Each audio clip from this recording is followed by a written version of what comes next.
మాఘమాసంలో శుక్లపక్షంలో వచ్చే సప్తమిని రథసప్తమి అనే పేరుతో పిలుస్తారు. దీన్ని రథసప్తమి అని ఎందుకన్నారంటే, ఈరోజు తెల్లవారుజామున ఆకాశంలో గ్రహాలు నక్షత్రాలు అన్నీ కూడా ఒక రథం ఆకారంలో ఏర్పడతాయి. అందుకే దీన్ని రథసప్తమి అన్నారు. అలాగే రథసప్తమి నుంచి సూర్యుడి రథం తన గమనాన్ని మార్చుకుంటుంది.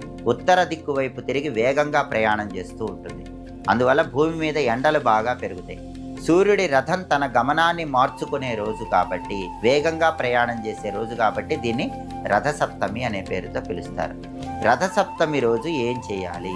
రథసప్తమి రోజు చేసే స్నానం జన్మ జన్మల దరిద్రాలన్నీ పోగొడుతుందని ధర్మసింధు, నిర్ణయ సింధు, పురుషార్థ చింతామణి అనే గ్రంథాల్లో చెప్పారు.